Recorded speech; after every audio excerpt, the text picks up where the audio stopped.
tapasonang marohata. Dame ni debata na sumurong siyan sa na roha.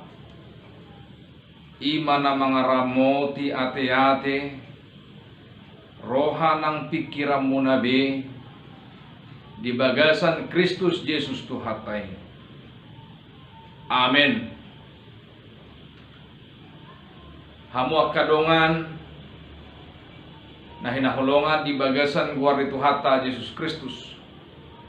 Sudi akka parhalado ruas hakai seresot petapahan noli nang akadongan sa haporsiaw natutong na hinahulongan di bagasan guari tuhata Jesus Kristus.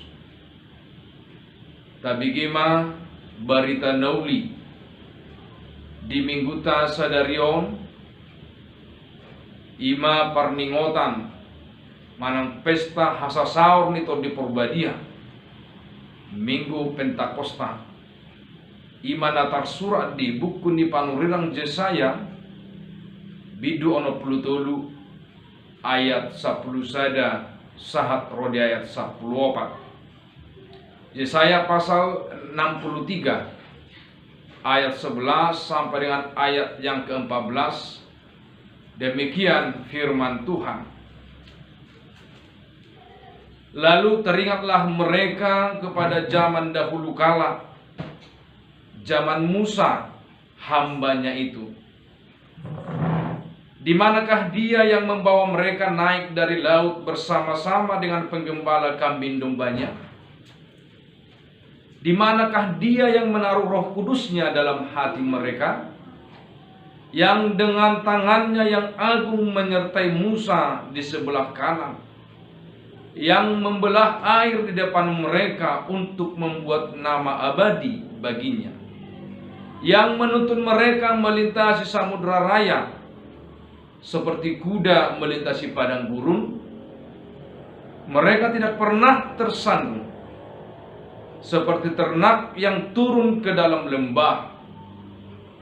Roh Tuhan membawa mereka ke tempat perhentian. Demikianlah engkau memimpin umatmu untuk membuat nama yang agung bagimu. Demikian firman Tuhan. Taidehon hanguluado hatam.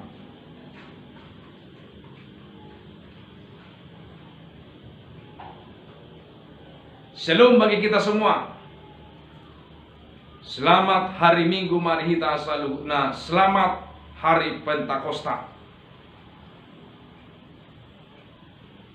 Bapak, Ibu, saudara-saudara yang terkasih di dalam nama Tuhan kita Yesus Kristus. Minggu kita hari ini disebut dengan Minggu Pentakosta, ataupun sering kita dengar dengan peringatan turunnya Roh Kudus. Yesus Kristus sebelum dia naik ke surga, dia menjanjikan akan mencurahkan rohnya, akan mencurahkan Roh Kudus untuk membimbing umatnya, membimbing para murid, dan membimbing orang-orang yang percaya kepadanya supaya tetap hidup di jalan yang benar, di jalan yang dikehendaki oleh Allah. Bapak, Ibu, saudara-saudara sekalian yang terkasih di dalam nama Tuhan kita Yesus Kristus. Apakah Roh Kudus hanya hadir setelah Yesus terangkat ke surga? Apakah Roh Kudus hanya kita lihat di zaman Perjanjian Baru? Tidak. Rupanya kita melihat bahwa Roh Tuhan telah ada sejak semula, sejak Perjanjian Lama dan sejak penciptaan hingga di zaman orang Israel keluar dari Mesir, Roh Allah, Roh Tuhan telah berkarya, telah bertindak untuk umatnya. Bapak, Ibu, saudara-saudara yang saya kasihi di dalam nama Tuhan kita Yesus Kristus, dalam minggu kita hari ini yang dengan tema Roh Tuhan yang membimbing, Todi Namar Guguihon, Roh Tuhan yang menuntun. Siapa orang yang dituntutnya dan bagaimana dia menuntun orang-orang yang percaya. Kalau kita melihat konteks dari umat Israel pada saat itu, setelah kembalinya mereka dari pembuangan, mereka sepertinya kehilangan jejak, mereka sepertinya kehilangan arah. Mereka tidak memahami dirinya, mereka seolah-olah tidak seperti umat Allah. Dalam kondisi bingung, umat yang dipilih oleh Allah, yang telah kembali kepada negerinya, yang telah kembali kepada kampung halamannya, yang kembali kepada pusat peribadatannya Yerusalem, mereka begitu heran. Mereka berpikir Allah tidak lagi bersama-sama dengan mereka. Allah tidak lagi menyertai. Allah tidak lagi berpihak untuk umatnya, untuk bangsa Israel. Mereka menduga bahwa Allah tidak telah meninggalkan mereka. Dan itu dapat kita lihat pemahaman mereka bahwa Tuhan telah jauh dari mereka, sehingga kondisi mereka seperti terlontar, seperti terlunta-lunta. Mereka mengalami kondisi yang sangat krisis. Disinilah muncul, disinilah timbul pertanyaan bagi mereka. Kalau kita melihat dalam firman Tuhan, dalam khotbah kita pada saat ini, dalam ayat 11 ada pertanyaan mereka, pertanyaan di dalam benak mereka. Dikatakan, di manakah dia yang membawa mereka naik dari laut bersama-sama dengan penggembala kambing dombanya? Di manakah dia yang menaruh Roh Kudusnya dalam hati mereka? Bapak, Ibu, saudara-saudaraku sekalian yang terkasih dalam nama Tuhan kita Yesus Kristus, memang sudah mereka ketahui dari sejarah para leluhur mereka bahwa Tuhan itu selalu berkarya, bahwa Tuhan itu selalu campur tangan. Ketika Tuhan campur tangan, maka mereka otomatis akan memperoleh kemenangan, memperoleh sukacita, memperoleh damai sejahtera. Di sini kita lihat bagaimana umat Israel menjelaskan, menceritakan, menuturkan karya Tuhan di sepanjang kehidupan bangsa Israel, mulai dari pembebasan Mesir hingga sampai di tempat perhentian, yaitu tanah Kanaan. Tiba-tiba ada sesuatu yang bergejolak yang tidak mereka inginkan, tidak mereka harapkan. Disinilah mereka berpikir, di manakah Allah itu? Di manakah Dia?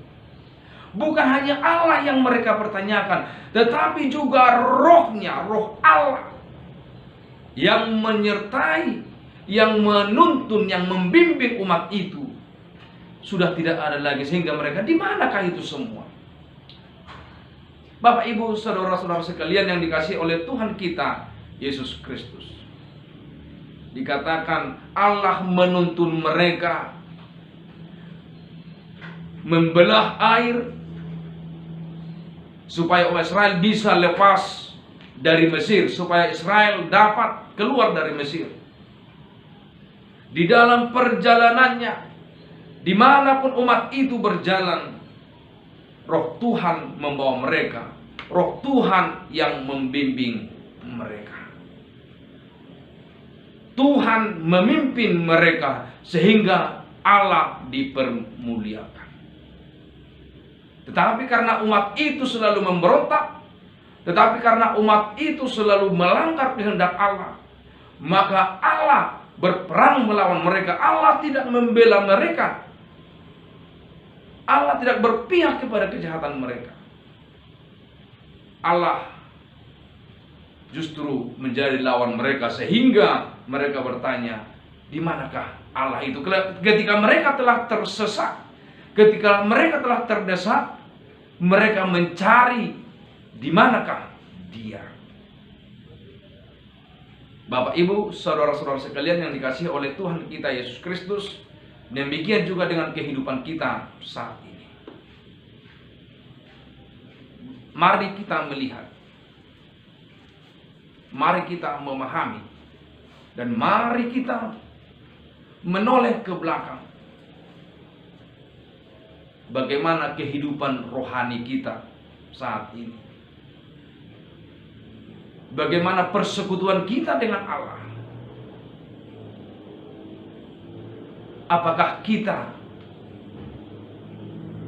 telah hidup benar di hadapan Allah? Apakah kita sering mengatakan, di manakah Tuhan dengan kondisi kehidupan saya saat ini? Apakah kita mencari Tuhan ketika kita terdesak? Apakah kita mencari Tuhan ketika kita sedang bergumul? Apakah kita mencari Tuhan ketika kita sedang sakit? Sementara ketika kita sehat, sementara ketika kita kuat, sementara ketika kita normal, kita selalu tidak mempunyai waktu, atau kita tidak memberikan diri kita untuk Tuhan. Bapak, Ibu, saudara-saudara sekalian, Roh Kudus yang telah dicurahkan kepada kita, kepada dunia dan kepada manusia, senantiasa ada untuk kita. Akan tetapi Roh itu akan tinggal, akan diam di dalam kehidupan kita ketika kita hidup kudus, ketika kita tidak bercela di hadapan Allah. Dia adalah kudus, maka kita juga harus hidup kudus. Sehingga firman Tuhan dalam kitab Imamat pasal 19 mengatakan, haruslah kamu hidup kudus, sebab Aku adalah Allahmu yang kudus.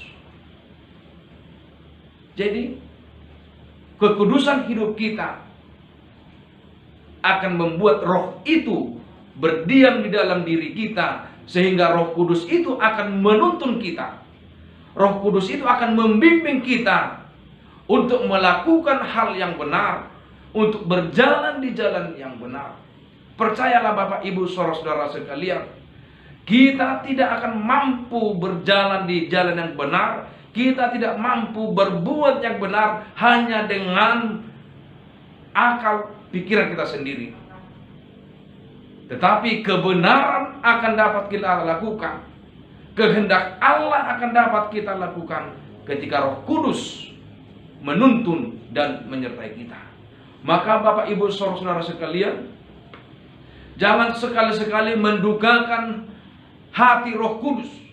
Jangan sekali-sekali mencemari diri kita. Jangan sekali-sekali mencemari hidup kita dengan perbuatan-perbuatan yang benar. Dan saat ini, walaupun ini adalah perayaan, ini adalah peringatan, namun kita yakini Roh Kudus juga tercurah bagi kita pribadi lepas pribadi. Roh Kudus juga menyertai perjalanan gereja. Roh Kudus juga menyertai keluarga kita. Roh Kudus juga menyertai bangsa kita. Namun Bapak, Ibu, saudara-saudara sekalian, sebagai orang yang telah menerima Roh Kudus, sebagai orang yang telah dituntun oleh Roh Kudus, sebagai orang yang telah hidup di dalam Roh, kita harus melakukan, mengaplikasikannya dalam kehidupan kita. Sama seperti yang dikatakan oleh Rasul Paulus dalam kitab Galatia pasal 5. Buah-buah Roh itu harus ada dalam kehidupan kita. Orang yang telah menerima Roh Kudus, dia harus penuh dengan kasih. Dalam dirinya ada sukacita, dalam dirinya ada kedamaian. Dia tidak pendendam, dia tidak pemarah.